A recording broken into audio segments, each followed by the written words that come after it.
Barang siapa yang ingin dipanjangkan umurnya, dilapangkan rezekinya, maka sambungkan tali silaturahmi.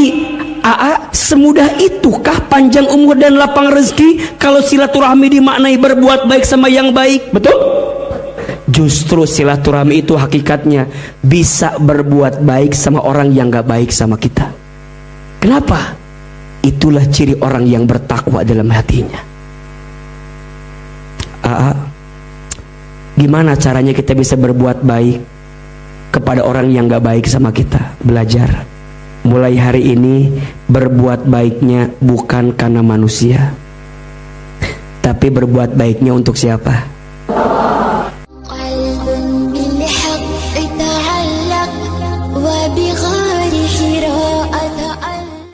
Bismillahirrahmanirrahim. Assalamualaikum warahmatullahi wabarakatuh.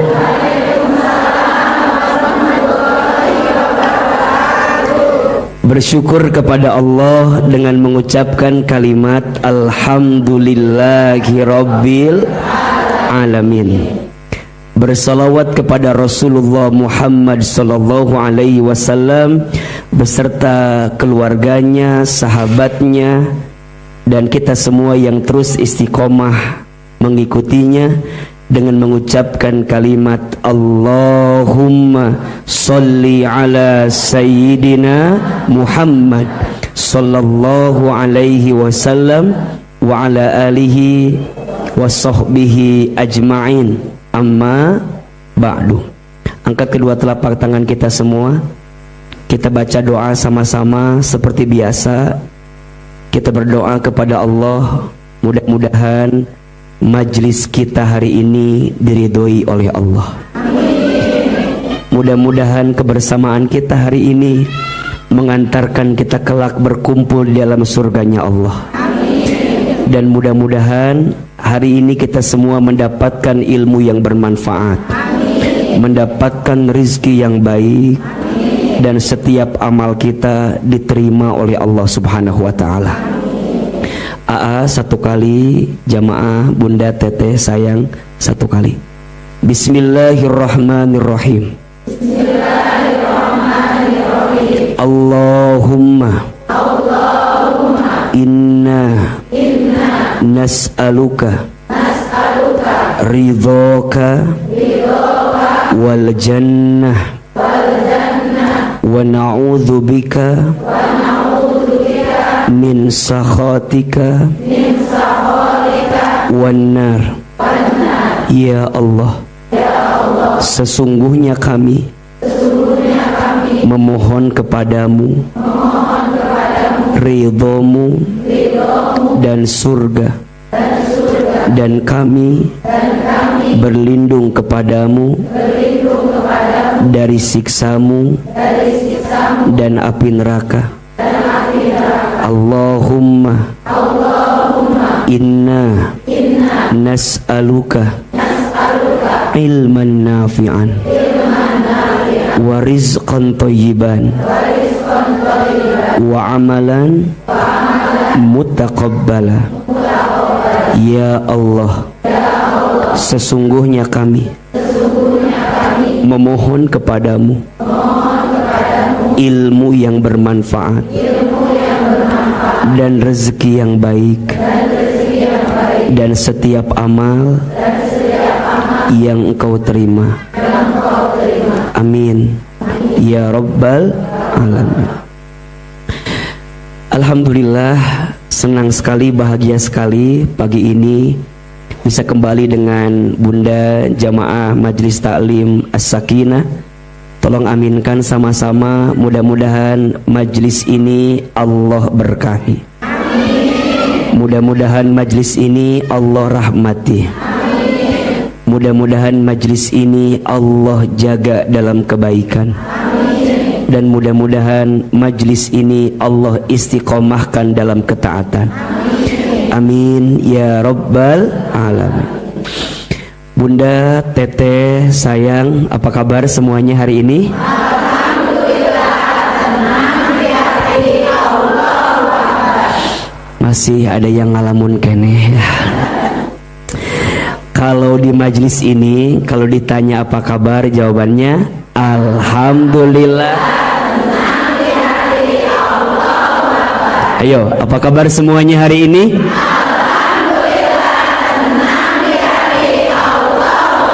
Lebih semangat, apa kabar semuanya hari ini?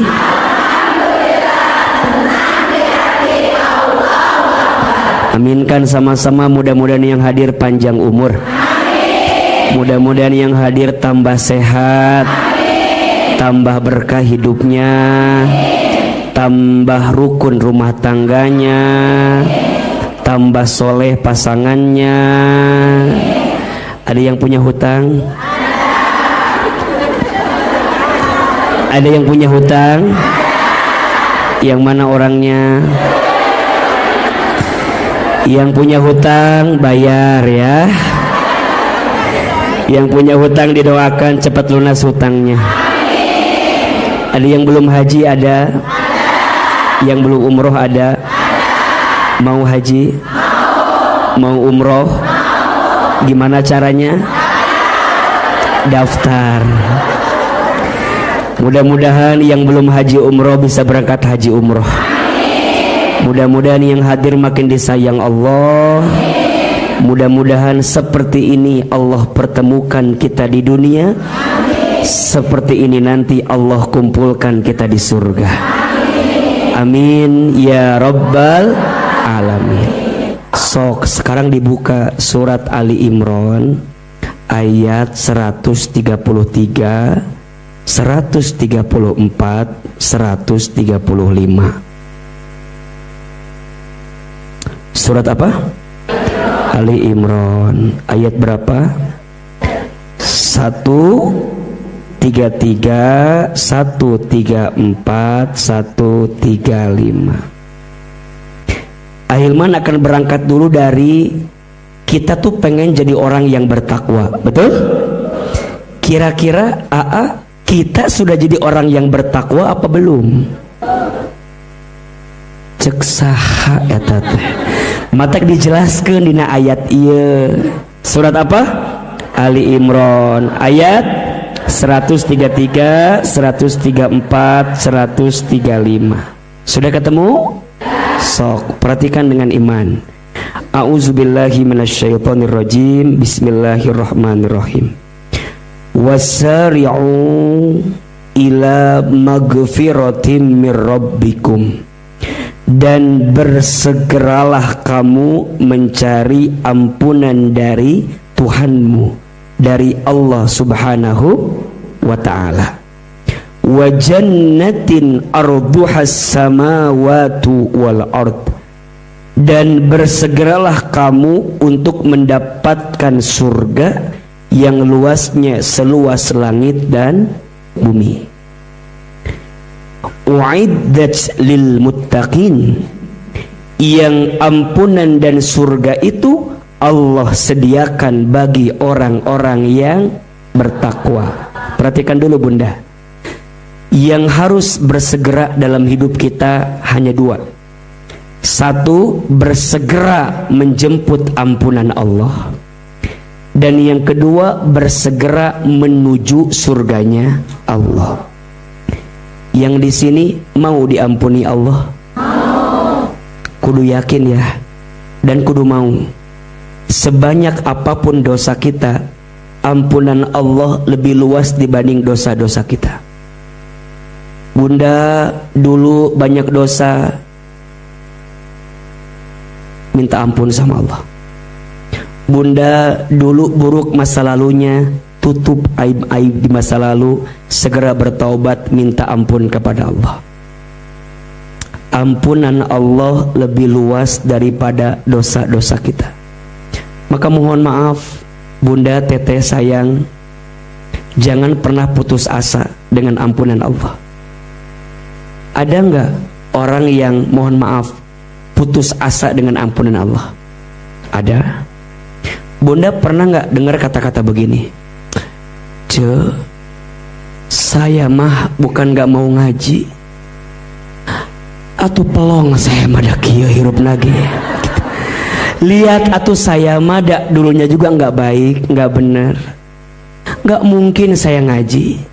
Rek disengserikan ke orang Ciomas saya ngaji teh. Misalnya ya orang Ciomas misalnya. Rek diketawain sama sekampung saya ngaji. Orang kampung ini tahu bandelnya saya dulu. Orang kampung ini tahu jeleknya saya dulu. Ada nggak yang suka ngomong gitu?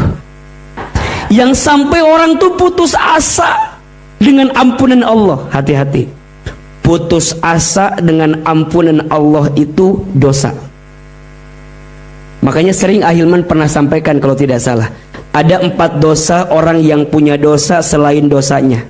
Catat. Bisi poho deui da. Bunda mah catatan hutang ingat. Catatan ilmu mah tingkah mana kadang-kadang. Tulis. 4 dosa orang yang punya dosa selain dosanya.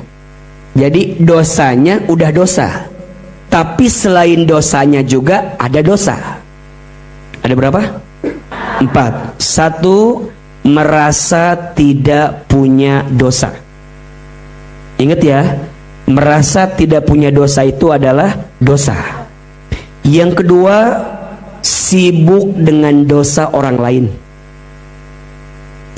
Yang kedua, sibuk dengan dosa orang lain. Maka mohon maaf ya Bunda, jauhkan sifat untuk senang ngelihat aib orang, jauhkan sifat untuk senang ngeliatin dosa orang. Karena sibuk dengan dosa orang lain itu adalah dosa. Yang ketiga, tidak mau bertaubat dari dosa. Udah tahu salah, udah tahu dosa, udah tahu eta teh maksiat, tapi tidak mau meninggalkannya. Hati-hati, itu adalah dosa. Termasuk mohon maaf Bunda, menunda-nunda taubat dosa. Contoh, Bunda teh tahu ini tuh nggak boleh, tapi Bunda ngerasa kalem we, dak kene aya kene waktu gitu. Waktuna aya kene, urangna aya teu. Kan suka ada yang bilang gitu, kita mah nanti aja nutup aurat teh udah usia 50. Betul? Nyampe enggak 50 tahun. Maka taubat jangan dinanti-nanti, nanti keburu mati.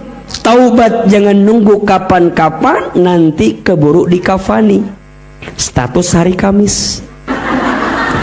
Taubat jangan dinanti-nanti, nanti keburu mati.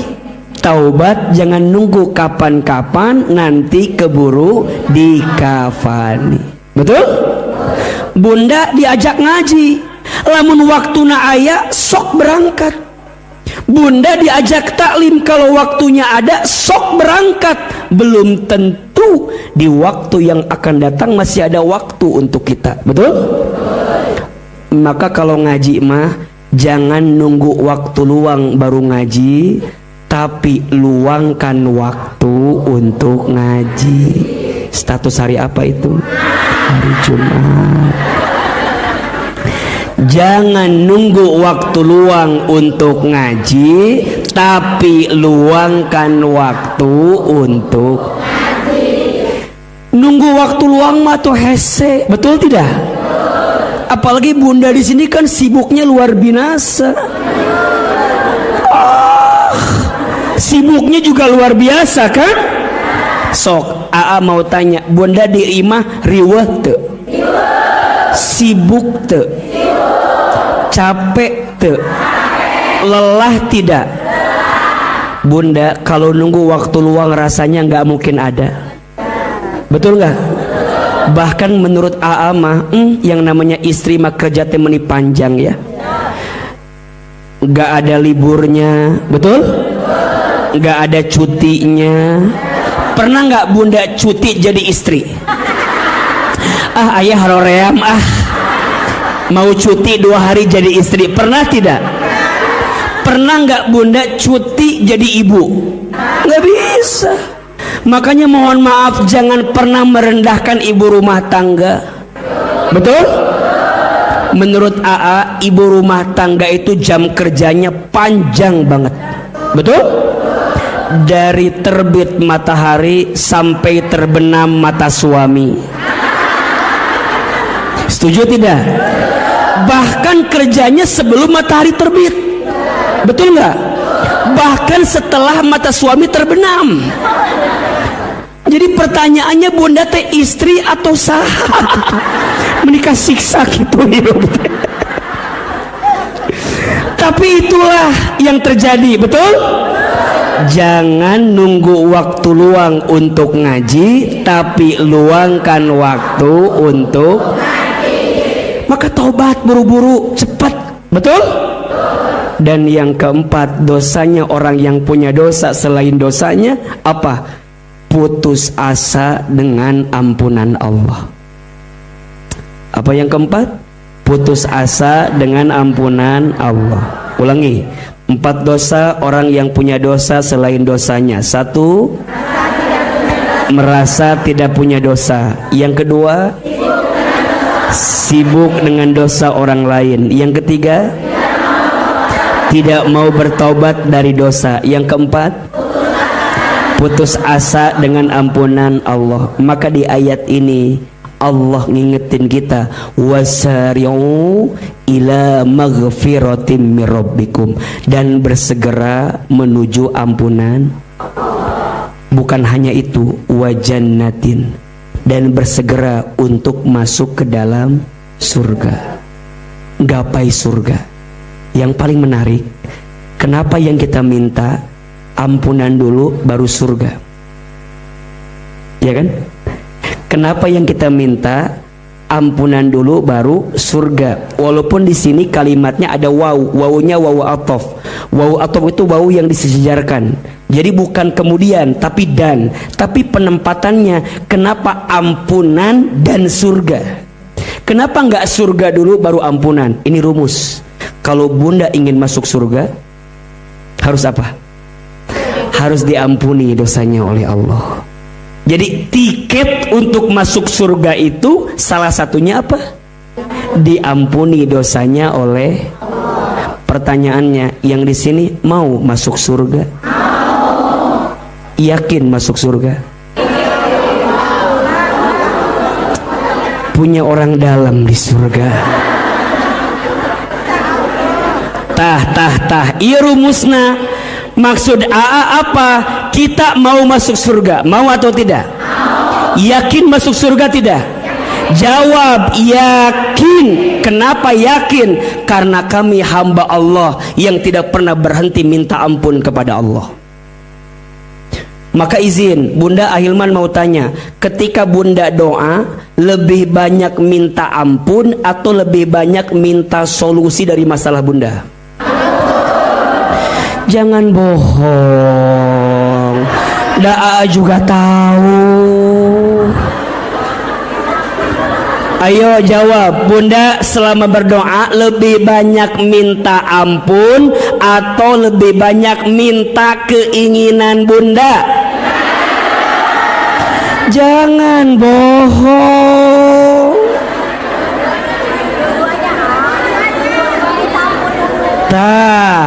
Yang AA perhatikan, izin ya, Bunda mah lebih banyak minta yang Bunda ingin daripada banyak minta ampun.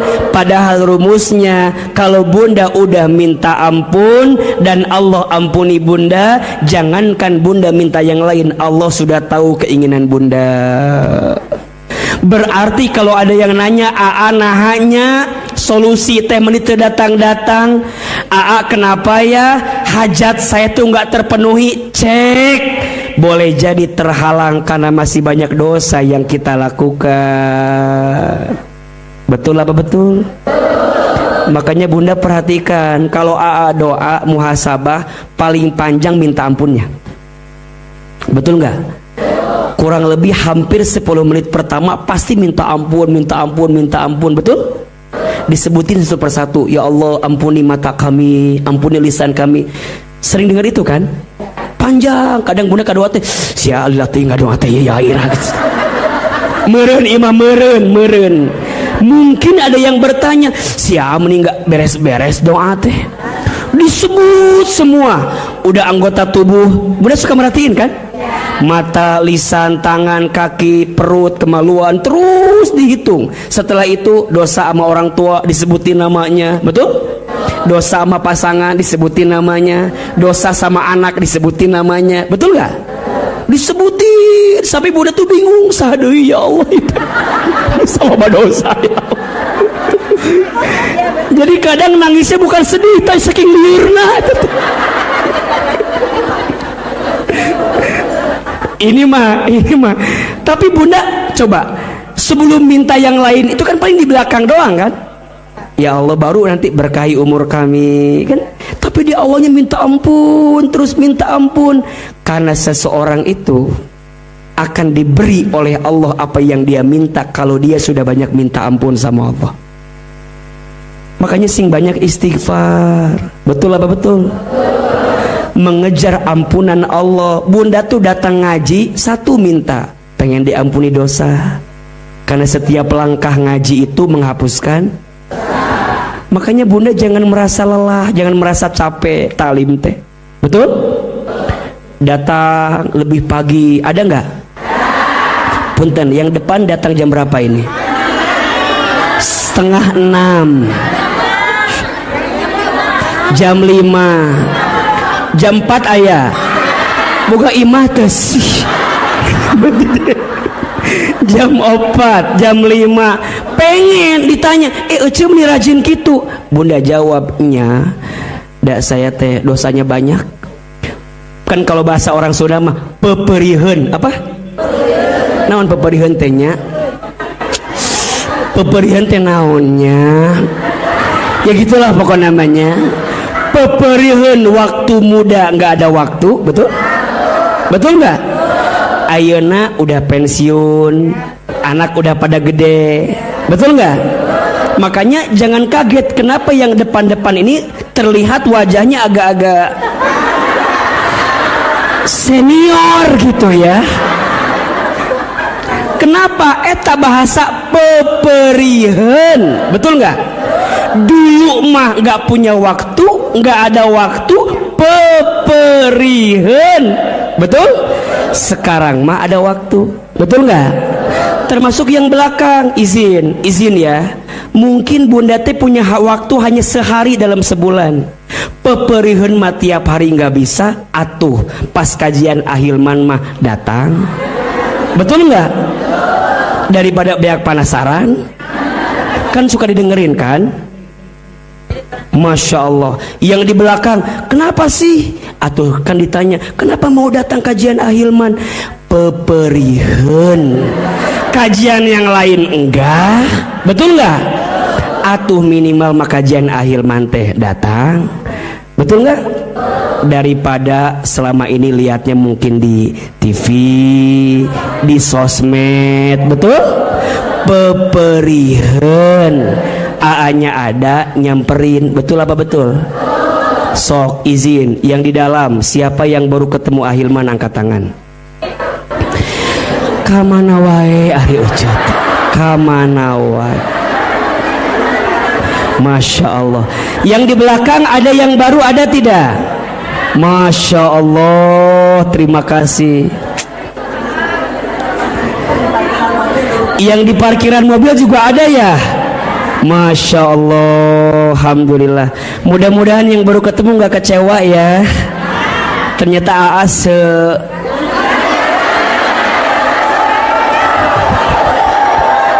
selucu itu, bukan? Insya ngejar AA datang, desek-desekan, betul? Cepet-cepetan, betul? Aplikasi surat Ali Imran 133, bersegera menuju ampunan, bersegera menjemput surganya. Ngacung, angkat tangan, katakan saya, siapa yang mau masuk surga? Siapa yang mau masuk surganya surga Firdaus? Siapa yang mau masuk surganya sekeluarga? Siapa yang mau masuk surganya tanpa hisab? Mau? Sekarang? Enggak mau. Ustad, Ada surga yang Allah siapkan, surganya seluas langit dan bumi. Mau nggak? Mau aja, mau banget. Cius? Untuk siapa surga itu? Ujung ayat disebutkan uiddat lil muttaqin, untuk orang-orang yang bertakwa. Bunda nanya, kita teh udah jadi orang bertakwa apa belum? Minta ampun sudah, betul? Mengejar surganya Allah sudah. Apa ciri yang paling melekat dalam diri kita agar kita menjadi orang yang bertakwa? Lanjut ayatnya, surat Ali Imran 134. Ada 3 cirinya. Orang yang disebut bertakwa dan sikapnya akan mengantarkan dia masuk ke dalam surga yang luasnya seluas langit dan 3. Yang pertama, orang yang bertakwa yang disiapkan surga seluas langit dan bumi, alladzina yunfiquna fis sarra'i wadh-dharra'i. Yang pertama, orang itu adalah orang yang gemar berinfak dalam keadaan lapang maupun dalam keadaan sempit. Jadi orang bertakwa itu menurut surat Ali Imran 133, 134, 135, yang pertama cirinya adalah apa? Gemar berinfak dalam keadaan lapang dan sempit. Kalau dalam bahasa gampangnya, gemar berbagi, gemar memberi, senang nyenengin orang gitu. Senang apa? Nyenengin orang. Bunda sayang, jangan pernah merasa kalau kita berbuat baik nggak ada balasannya. Jangan ya. Karena setiap kebaikan pasti ada balasannya, yaitu pasti kebaikan. Faman ya'mal mithqala dzarratin khairan yarah wa may ya'mal mithqala dzarratin syarran yarah. Berbuat baik kepada orang yang baik sama kita biasa, tapi berbuat baik sama orang yang tidak baik sama kita itu baru luar biasa. Berbagi saat lapang biasa, tapi berbagi saat sempit itu luar biasa.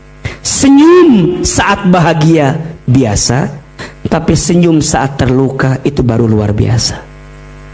Bunda teh disakiti tapi tetap keneh bisa seri.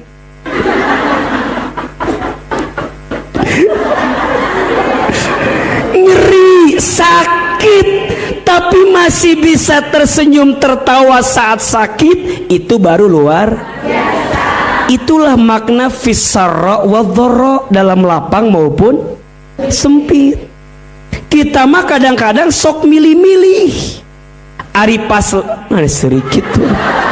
Ari pas lapang baik, ari pas tidak lapang tidak baik. Padahal dalam ayat ini yang ditebelin itu adalah wadh-dharranya, dan ketika sempitnya, ketika hati terlukanya, ketika hati sakitnya, ketika hati pernah dizoliminya, tapi kita masih bisa berbuat baik sama orang yang gak baik, juara. Betul? Kadang-kadang Bunda memahami silaturahmi itu kan, mohon izin ya, sering diantara kita memahaminya silaturahmi itu menyambungkan kebaikan dengan yang baik dalam hidup kita. Kata para ulama, itu bukan silaturahmi. Jadi kalau ada orang baik ke kita, kita baik ke dia, kata ulama, itu bukan hakikat silaturahmi. Itu mah balas kebaikan. Tapi yang disebut hakikat silaturahmi, kata para ulama, engkau masih bisa berbuat baik walaupun kepada orang yang tidak baik kepadamu. Mudah apa susah? Susah, karena pahalanya apa? Surga. Kalau ringan pahalanya kipas angin, magic jar, setrikaan. Betul? Bunda bilang barang siapa yang ingin dipanjangkan umurnya, dilapangkan rezekinya, maka sambungkan tali silaturahmi. rahmi. Aa, semudah itukah panjang umur dan lapang rezeki kalau silaturahmi dimaknai berbuat baik sama yang baik? Betul? Justru silaturahmi itu hakikatnya bisa berbuat baik sama orang yang gak baik sama kita. Kenapa? Itulah ciri orang yang bertakwa dalam hatinya. Aa, gimana caranya kita bisa berbuat baik kepada orang yang gak baik sama kita? Belajar. Mulai hari ini berbuat baiknya bukan karena manusia, tapi berbuat baiknya untuk siapa? Bunda sayang, kalau bunda masih sakit hati dengan kebaikan yang kita lakukan, tiba-tiba orang gak balas kebaikan itu, berarti selama ini kita masih berbuat baik karena manusia, bukan karena Allah.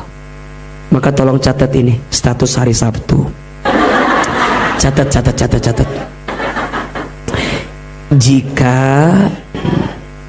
ayo sama-sama, jika kita sudah berbuat baik karena Allah, maka jangan berhenti kebaikan kita karena penilaian manusia.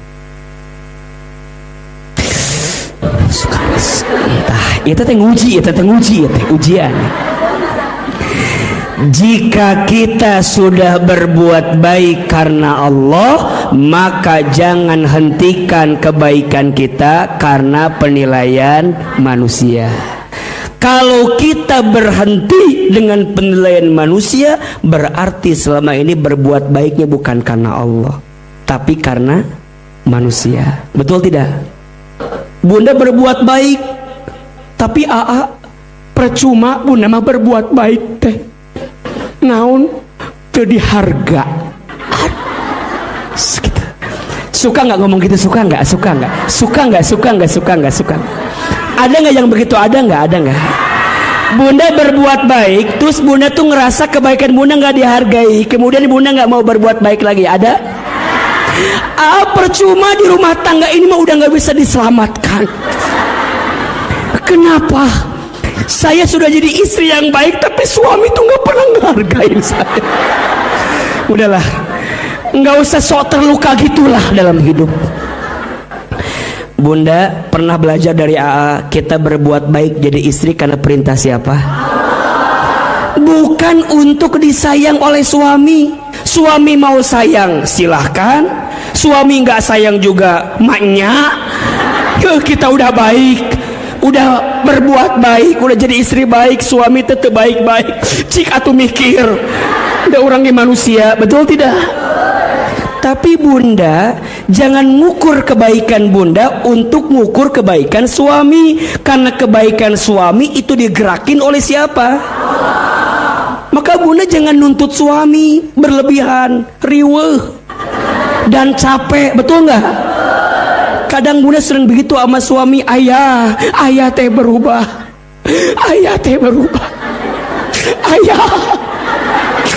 ayah kita udah rumah tangga 15 tahun, ayah teh menikir wae, ayah.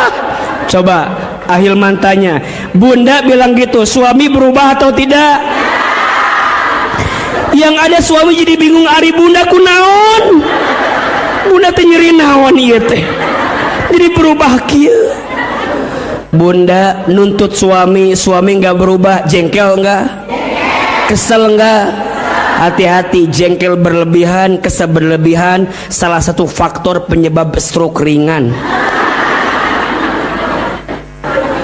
Betul. Bunda tuh ngedumel,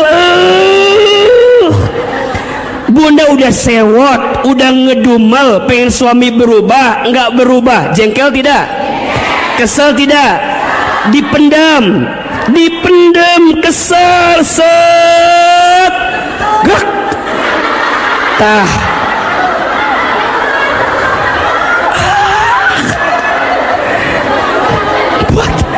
Buat apa? Halo, betul tidak? Bunda makin nuntut, ayah cek suami teh kamaning udah stroke cicing. awalnya bunda teh bahagia, awalnya teh bunda senang, karena jengkel berlebihan jadi sakit, betul? Suami makin leluasa. Tah tiba heula atuh stroke teh. Kan jadi gitu. Karunya teh.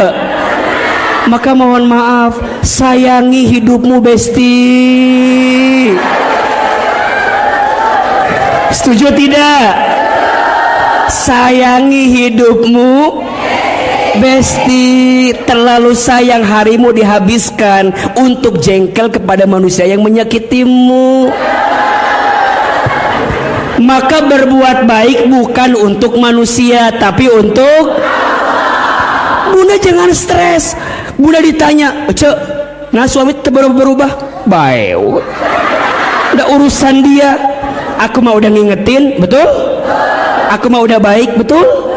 Aku mah udah memberi yang terbaik, betul? Berubah enggak berubah bukan urusan saya, urusan dia. Tapi dia tuh lihat, saya tuh lihat dia tuh sama yang lain. Baik. Liar ah. Baik, rek liar pergi. Rek eren. Cek ahilman oge, bahagiakan hatimu besti.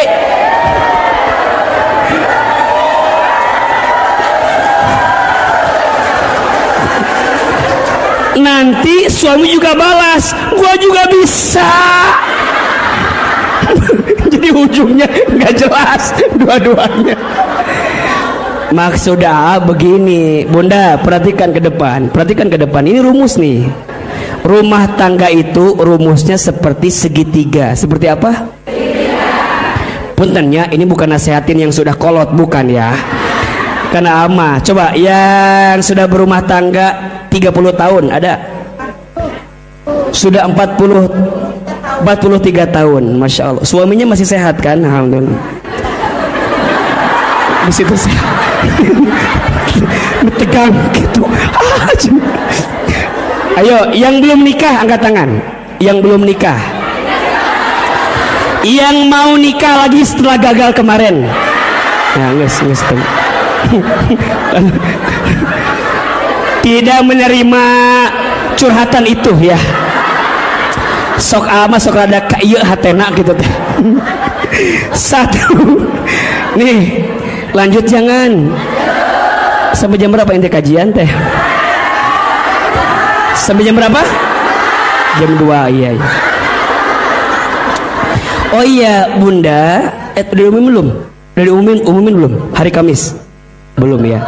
Hari Kamis ada syuting dengan MNC TV di Asofia.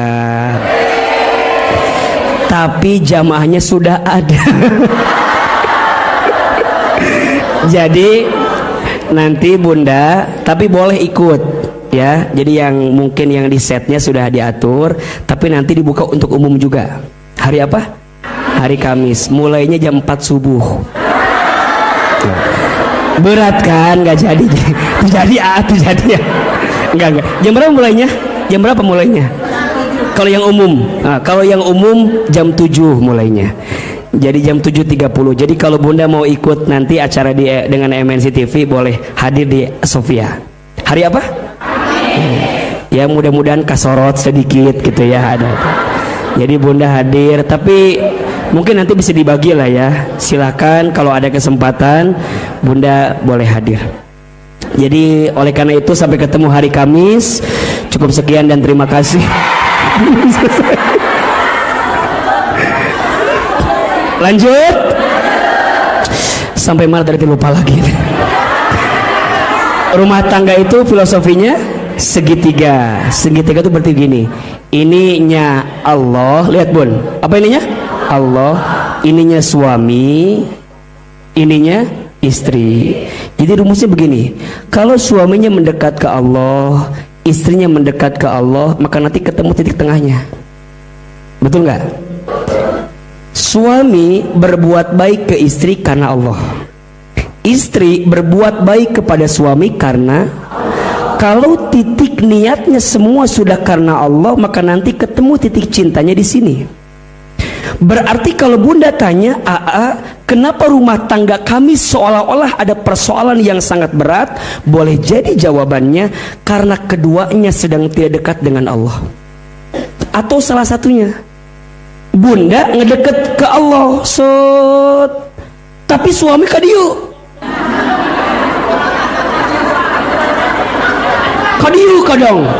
Kadang kaditu. Oh kadang kemana-mana jadinya. Pak belit kan, bundanya makin rajin deketin Allah terus, tapi suaminya kemana-mana. Tapi bunda jangan kaget nanti kalau bunda mendekat ke sini, nanti Allah yang akan melembutkan hati suami yang pergi kemana-mana jadi kadia deing gitu. Maksud AA begini rumusnya, jangan banyak nuntut suami yang membuat Allahnya pergi dalam hidup kita. Tapi deketin siapa? Biar Allahnya hadir dalam rumah tangga kita. Sekarang bunda lebih banyak nuntut suami atau lebih banyak mendekat ke Allah? Jangan bohong. Bunda lebih banyak nuntut suami, lupa ngetuk pintunya Allah untuk melembutkan hati. Maksud apa? Kalau berbuat baik ke suami bukan karena suami, tapi harus karena jelas fisarra wadharra, infak dalam kebaikan, sama yang dekat baik, sama yang jauh baik. Dan itulah ciri orang yang bertakwa. Dan infak itu bunda, give the best, beri yang terbaik. Bunda kalau sama keluarga beri yang terbaik, kalau untuk Allah beri yang terbaik, kalau dalam hidup beri yang terbaik. Karena setiap kebaikan-kebaikan itu pasti mengantarkan kebaikan. Yang kedua, ciri orang yang bertakwa itu wal kadhiminal ghaidha. Ciri yang kedua adalah apa? Dua, pandai menahan marah. Apa? Menahan marah. Jadi orang yang bertakwa mah henteu gede ama. Bunda kesel, bunda disakiti, enggak marah. Karena marah tidak menyelesaikan masalah, justru karena marah jadi menambah. Hati-hati ya, yang paling seneng kita marah itu siapa? Syaitan. Maka nasihat Nabi apa? La taghdab walakal jannah, jangan marah bagimu surga. Bunda jangan marah berlebihan. Orang yang suka marah berlebihan itu ada penyakit namanya darah. Tuh tadi, jengkel berlebihan stroke, marah berlebihan darah tinggi. Jadi semua penyakit ternyata awalnya berbuah dari hati. Maka Ustad, tapi kumaha tuh Ustad geus keheul pisan. Kumaha acarana? Keheul, marah. Ingat, semua yang terjadi pasti atas izin siapa? Allah. Allah tidak mungkin menakdirkan sesuatu kecuali Allah tahu ada yang baik dalam hal itu. Tulis 5 cara mengendalikan amarah. Ada berapa? 5 cara. 1, ya tenang, saya baru bilang 1 doang. Belum Pak Ustadz, eta teh marah ibu teh ke saya berarti. Belum Pak Ustadz. Kumaha sih antara teori jeung praktik teh jara rawuh gitu.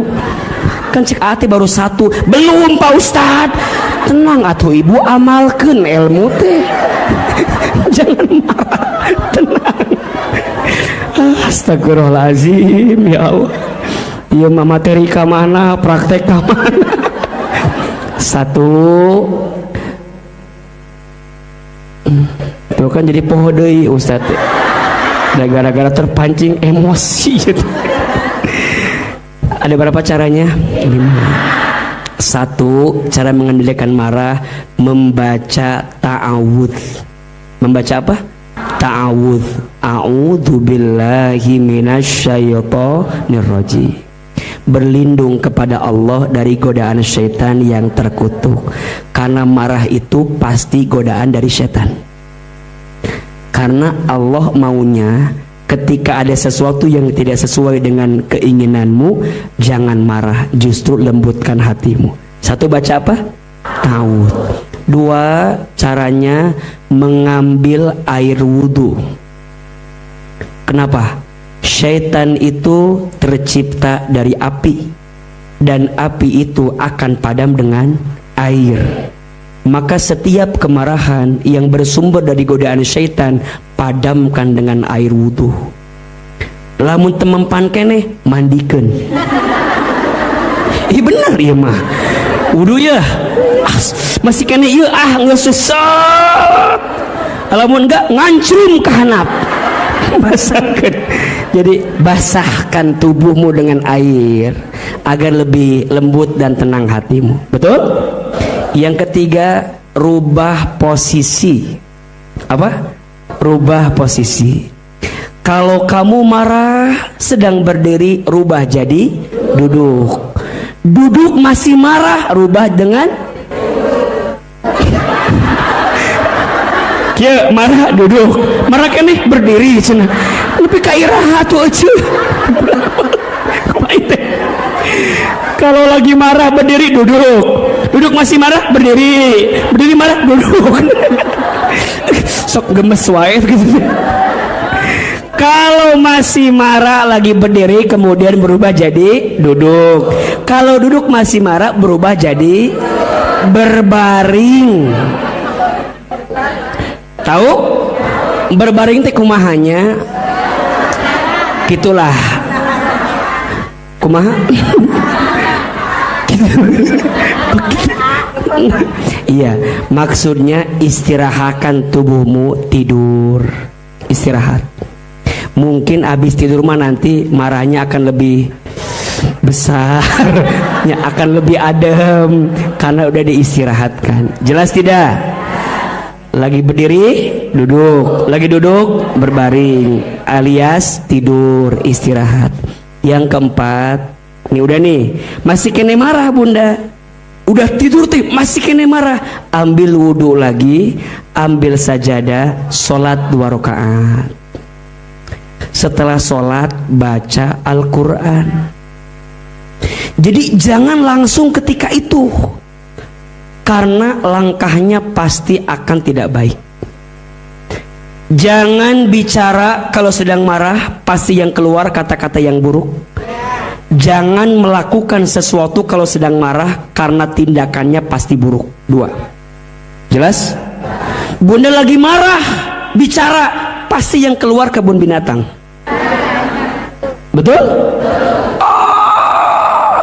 Padahal setelah dipikir-pikir, kenapa ya saya ngomong begitu? Sama anak, bunda kesel. Dasar kamu mah anak monyet. Set, bunda langsung, anak monyet. Berarti saya teh ibunya monyet. Eta teh keluar tanpa sadar karena setan yang menggoda, betul? Maka jangan berkata-kata ketika marah sama anak, pasti keluar yang buruk. Sama suami, kesel. Tahu gini mah saya tuh nggak nikah sama kamu. Cek suami teh rajin saha, ting pokoknya. Jadi liar kan. Udah. Pasti yang keluar tidak berkualitas kalau sedang marah. Nah, mama teh capek ngandung kamu, melahirkan kamu, menyusui kamu, nganterin kamu sekolah. Mama teh capek, kamu teh hargai mama. Kata anak, berapa harganya? Bunda digituin, pusing gak? Pusing. Bukan masalah itu nak, mama teh pengen kamu tuh ngerti. Udah ngerti mah, kamu tuh lihat mama, udah lihat mah. Nggak selesai. Kalau sedang marah, yang keluar pasti kata-kata yang tidak berkualitas. Betul? Maka gimana Ustadz? Maksudnya yang kelima, memilih diam ketika marah. Memilih apa? Kul khairon auliyasmut. Bicara yang baik atau diam. Diam itu emas, tapi bicara yang baik itu berlian. Status hari Minggu. Diam itu emas, tapi bicara yang baik itu berlian. Jelas tidak? Maka ingat 5 yang diajarkan oleh Nabi ketika kita sedang marah agar bisa mengendalikan. 1 apa? Membaca ta'awudz, a'udzubillahi minasyaitonirrajim. 2, mengambil air wudhu. 3, merubah posisi. 4, kalau masih marah ambil wudhu, sholat 2 rakaat, baca Quran. Yang kelima, diam. Ada waktu untuk bunda bicara. Kadang butuh diam. Diam. Udah agak tenang baru bunda sampaikan apa yang ingin bunda utarakan. Maka ciri orang bertakwa menahan marah. Bahkan dalam hadis disebutkan, barang siapa yang bisa menahan marah padahal dia bisa marah. Ya, ulangi. Barang siapa yang bisa menahan marah padahal dia punya kemampuan untuk marah, maka ketika nanti hari kiamat dia diberikan pahala boleh memilih apapun yang dia inginkan. Maka belajar untuk tidak mudah marah dengan apapun dalam hidup. Jelas? Nah, yang ketiga, ciri orang yang bertakwa itu wal afina anin nas, pandai memaafkan orang lain. Masya Allah. Bunda, saya mau agak lebih dalam ke topik kita hari ini, membuka hati setelah disakiti. Pernah Ahilman sampaikan, kalau ada yang menyakitimu, sikapnya ada 3. 1, maafkan. 2, doakan. 3, ikhlaskan. Ikhlaskan. Tuh 2, 3. Maafkan, doakan, ikhlaskan. Langkah pertama agar bunda bisa membuka hati setelah disakiti, belajar apa? Maafkan. Ustadz mah meni gampang ngomong memaafkan teh. Faktanya tak segampang itu, Ustaz. Nyanyi wae ieu mah, langsung cepet nyanyi teh. Ustaz Hilman, memaafkan itu akhlak yang baik. Betul? Tulis 5 keistimewaan orang yang pandai memaafkan. Kalau bunda udah dikasih tahu ini masih belum mau memaafkan orang, butuh cara apa lagi yang harus Allah hadirkan agar kita bisa maafkan kesalahan orang? 1, orang yang pandai memaafkan itu diakui sebagai orang bertakwa. Masya Allah. Bunda disebut baik sama orang, seneng gak? Bunda disebut baik sama tetangga, seneng gak? Sekarang bunda disebut baik oleh Allah, senang tidak? Dan ciri orang yang baik, orang bertakwa apa? Pandai memaafkan. 2, orang yang pandai memaafkan itu dicintai oleh Allah. Ya Allah, bunda mau dicintai Allah.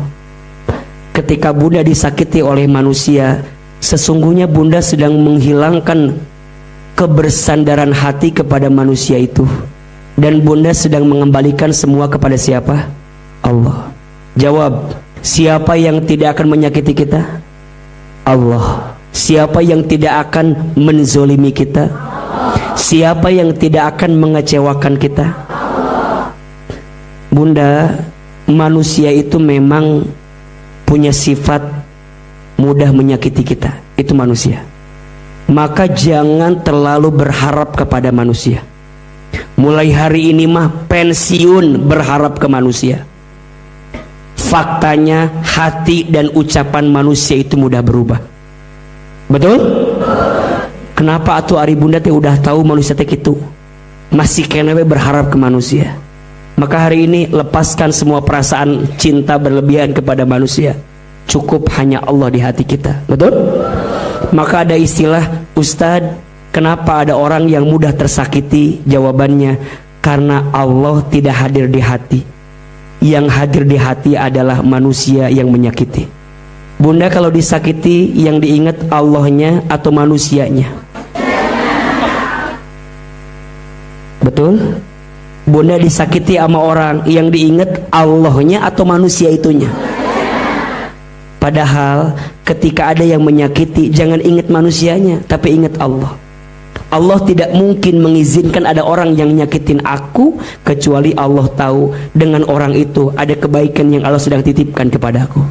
Apa? Hilang kebersandaran kepada manusia, ganti cukup Allah satu-satunya. Betul?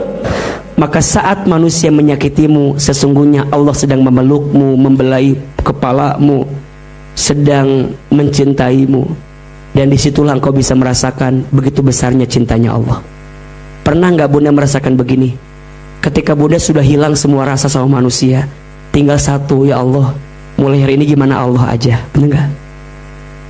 Dan biasanya syaitan itu akan mendorong kita untuk membalas keburukan orang yang nyakitin kita. Cek setan teh, balas. Balas. Cek setan teh, kamu teh punya harga diri, balas. Kamu teh punya segalanya, balas.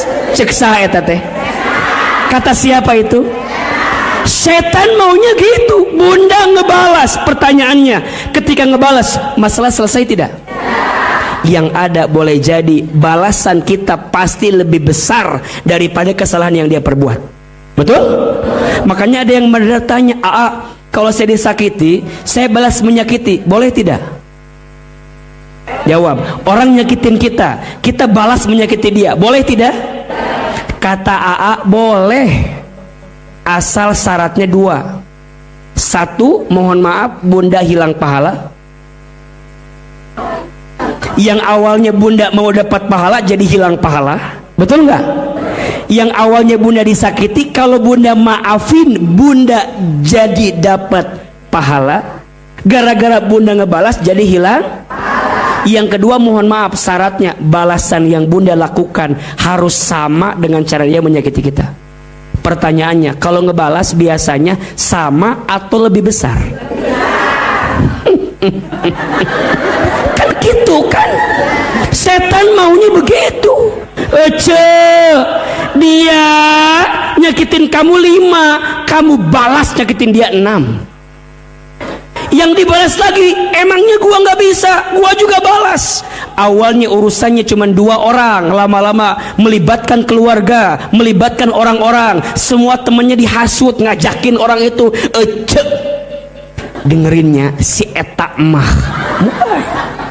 minta validitas, minta pengakuan dari orang agar orang membenci dia sama-sama. Betul? Makanya Bunda, kalau Bunda diajakin sama orang untuk membenci kelakuan orang, boleh jadi itu adalah cara setan juga menggoda Bunda. Jadi gimana Ustadz? Udah nggak ada cara lain, maafin. Kalau Bunda bisa maafin, berarti Bunda lagi dicintai sama siapa? Ya Allah, tidak apa-apa, hamba ridho dia yang nyakitin saya. Boleh jadi ini adalah caramu membuatku makin kembali kepadamu ya Allah, makin dekat lagi denganmu ya Allah. Jelas atau tidak? Jelas tidak? 1, orang yang pandai memaafkan diakui sebagai apa? Orang bertakwa. 2, orang yang pandai memaafkan dicintai oleh Allah. 3, orang yang pandai memaafkan diampuni dosa-dosanya oleh Allah. Bunda sayang, makin Bunda mudah memaafkan kesalahan orang lain, maka makin mudah Allah mengampuni dosa-dosa kita. Makin mudah memaafkan kesalahan orang lain, maka makin mudah juga Allah memaafkan dosa-dosa kita. Jelas atau tidak? Yang keempat, orang yang pandai memaafkan itu dijanjikan istana di surga. Istananya seluas langit dan bumi. Ada nggak ayatnya? Ada. Ustadz, sebesar itu ya pahalanya? Iya. Sebesar itu juga kelapangan hatimu untuk memaafkan kesalahan orang yang menyakitimu. Memaafkan tuh emang gak mudah Bunda. Ustadz juga merasakan yang sama. Hese memaafkan teh. Betul nggak? Ada yang bilang gini, Ustadz, udahlah sekarang gini aja. Bisa memaafkan tapi belum bisa melupakan. Boleh tidak? Ulangi.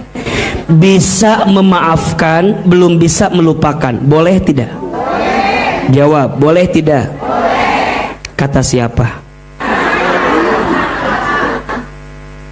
Jawabannya boleh memaafkan, belum bisa melupakan. Bisa memaafkan, belum bisa melupakan.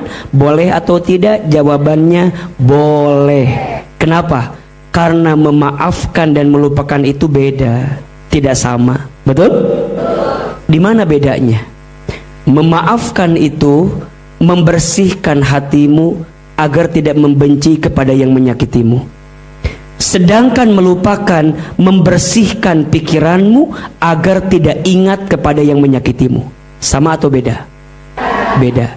Memaafkan letaknya di hati, melupakan letaknya di pikiran. Maka ada bahasa begini, Ustadz, aku sudah maafin si Ustadz, tapi kesalahan dia nggak bisa saya lupakan. Nggak apa-apa. Berarti bunda manusia. Karena manusia di antara cirinya apa? Susah melupakan. Betul nggak? Ditambah bunda perempuan. Perempuan itu hatinya seperti cermin. Cermin itu kalau sudah pecah, engkau bisa merangkai kembali pecahan cerminnya, tapi pantulan cahayanya tidak akan sama seperti sedia kala. Itulah hati perempuan. Kalau sudah tersakiti, mudah memaafkan, tak mudah melupakan. Maka ada pertanyaan, kenapa perempuan itu diciptakan dari tulang rusuk sebelah kiri dekat ke hati? Kenapa perempuan tak diciptakan dari tulang kepala bagian atas? Kenapa perempuan tak diciptakan dari tulang kaki bagian bawah? Jawabannya, perempuan tak diciptakan dari tulang kepala bagian atas karena hadirnya bukan sekedar untuk disanjung dan dipuja. Perempuan tak diciptakan dari tulang kaki bagian bawah karena hadirnya bukan untuk dihinakan dan direndahkan. Tapi perempuan diciptakan dari tulang rusuk sebelah kiri dekat ke jantung hati, karena posisinya untuk dicintai dan dihormati.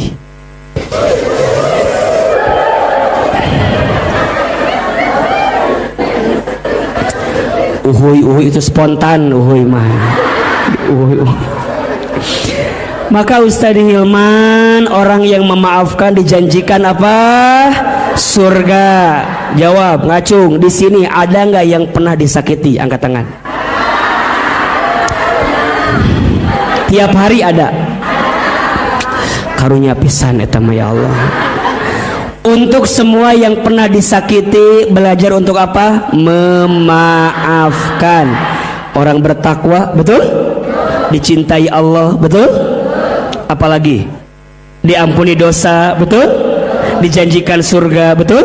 Dan yang kelima terakhir, orang yang pandai memaafkan, ditenangkan hatinya. Masya Allah. Dan biasanya kalau bunda belum bisa memaafkan, agak sulit mendapatkan ketenangan. Karena setiap saat mikirin orang yang nyakitin kita. Si eta keur naon, si eta keur naon.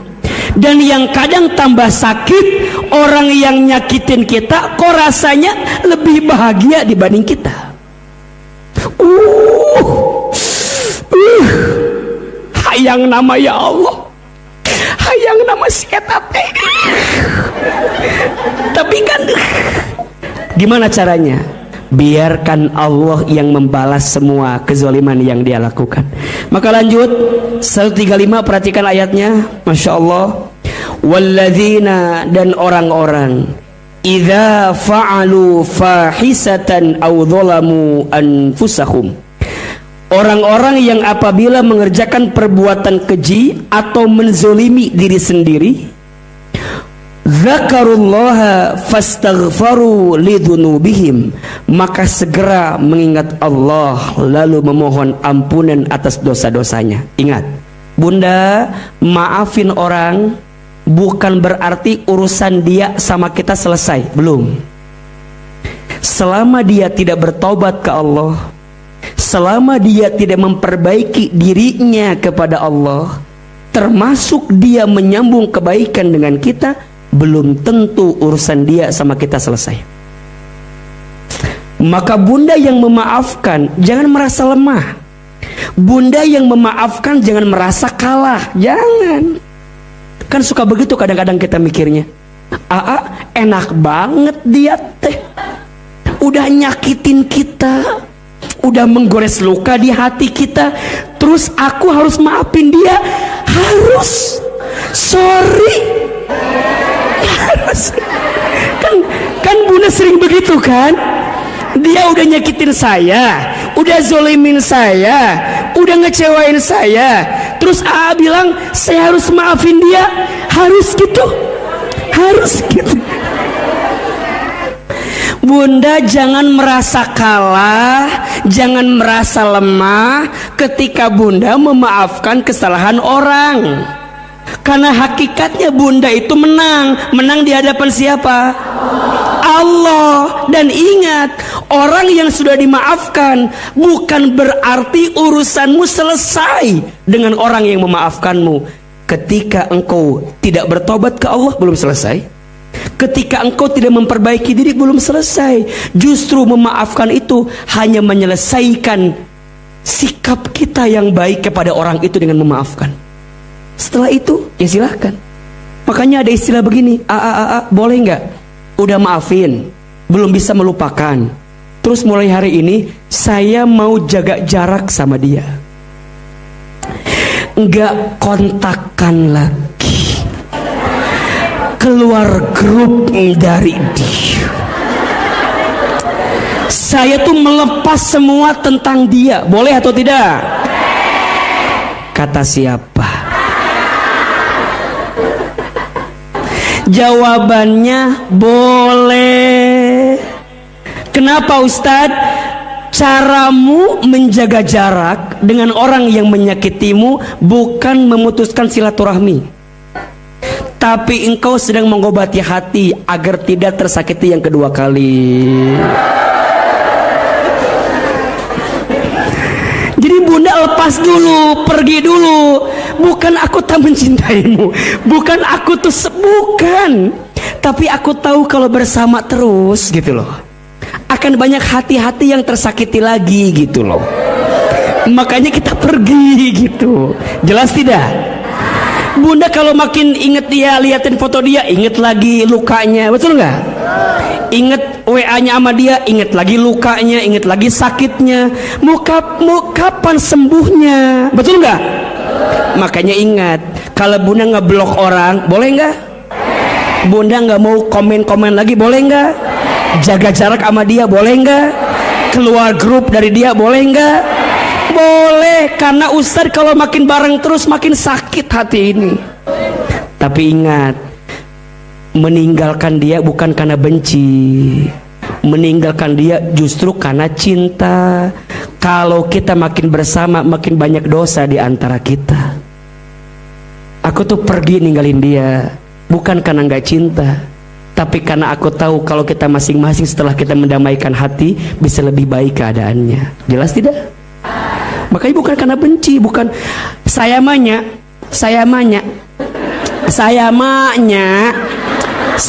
nggak mau ketemu lagi jeung jelema et.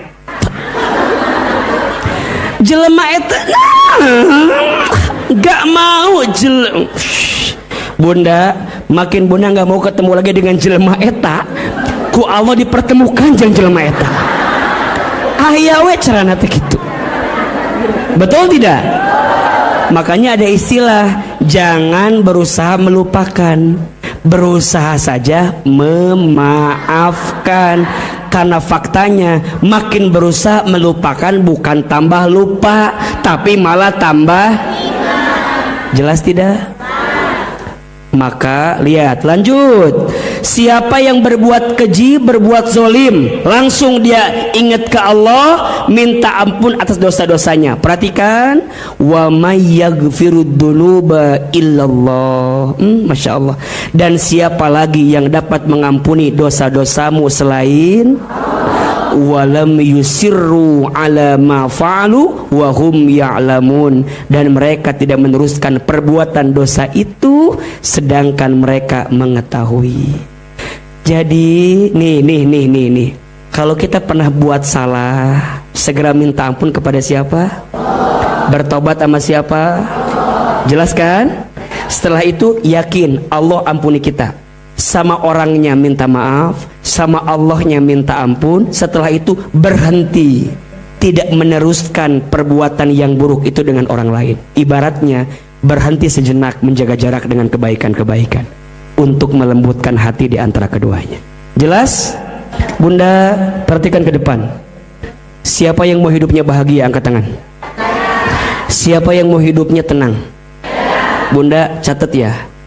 Dalam hidup ini kita manusia hanya akan ketemu dengan 4 hal. Berapa? 4 hal. Dan pasti 4 hal. Yang pertama, dalam hidup setiap manusia pasti dikasih nikmat. Dikasih apa? Ulangi. Yang pertama, dalam hidup kita semua manusia pasti dikasih nikmat. Pertanyaannya, bersyukur atau tidak? Jelas? Yang kedua, dalam hidup setiap manusia pasti dikasih sedikit ujian.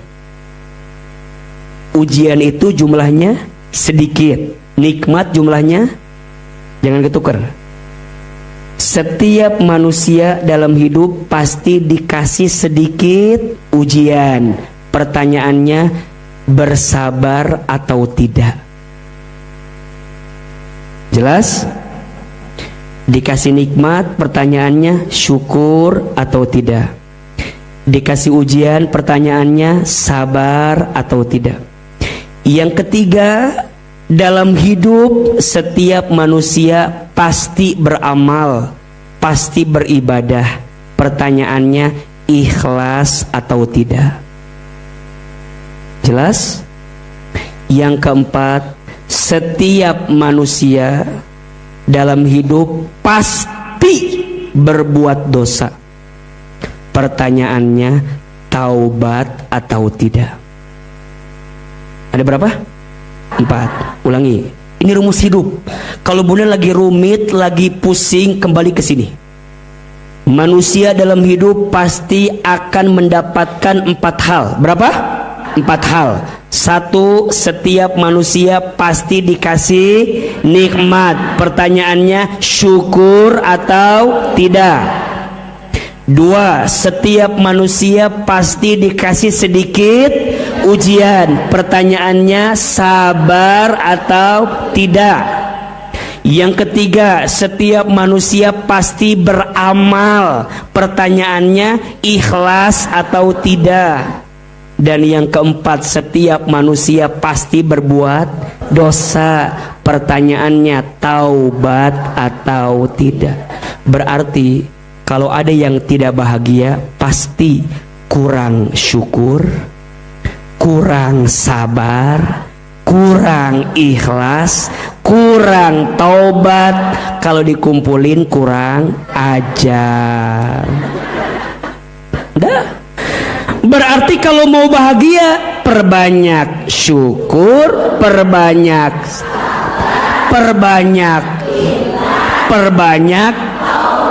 pasti bahagia. Banyak komen, nggak bahagia. Banyak bicara, tidak bahagia.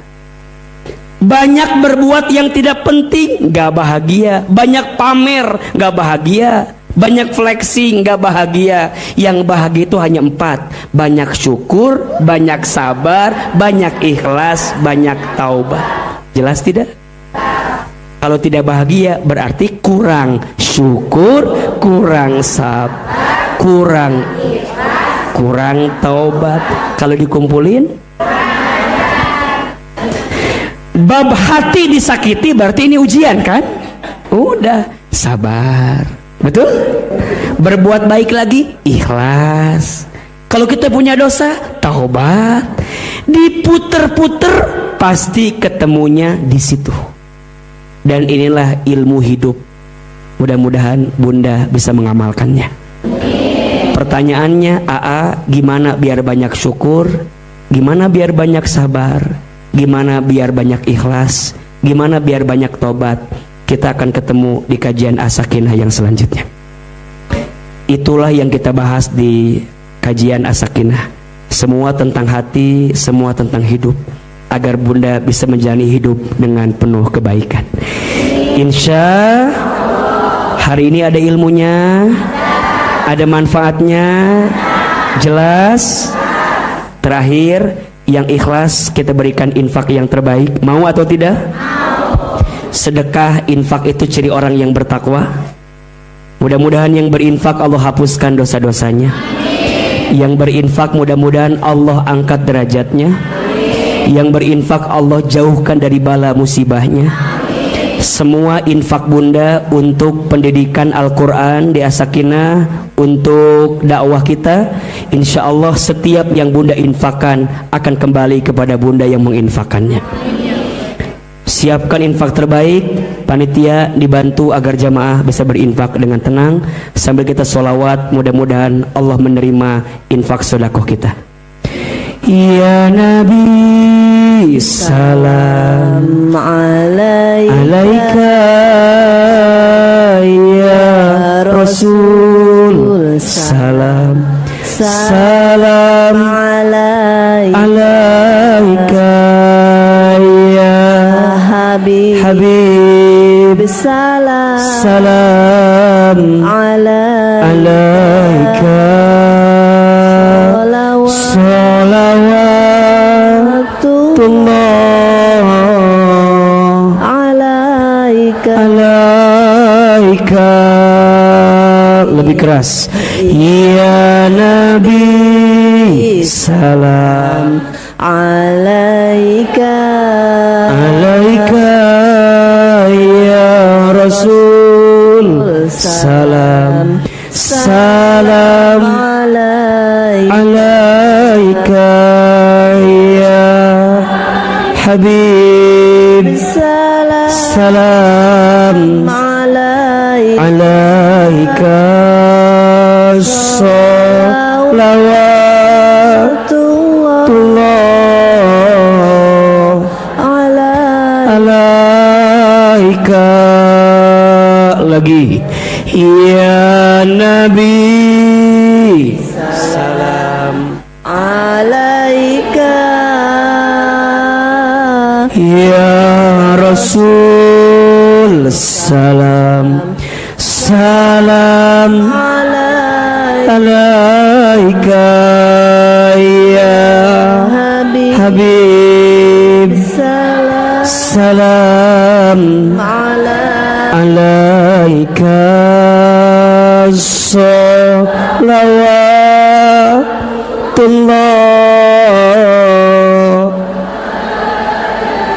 alaika. Subhanallah walhamdulillah wala ilaha wallahu akbar wala haula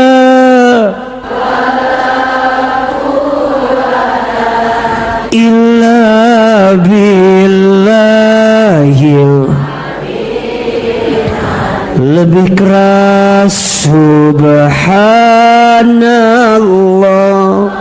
walhamdulillah wala ilaha illallah wallahu akbar wala haula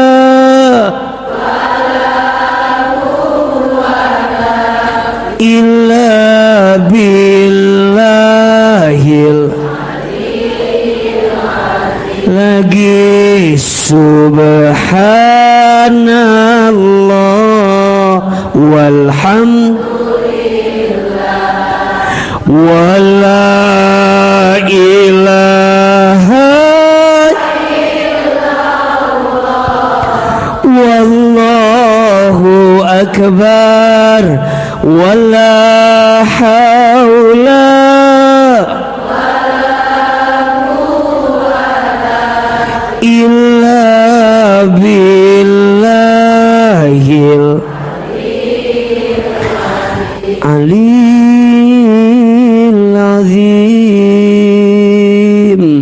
angkat kedua telapak tangan. Sebelum kita mengakhiri taklim kita hari ini, kita berdoa, bermuhasabah kepada Allah Subhanahu wa taala. Khusus Ahilman doakan terima kasih yang berinfak, bersedekah. Semoga Allah gantikan dengan yang lebih baik.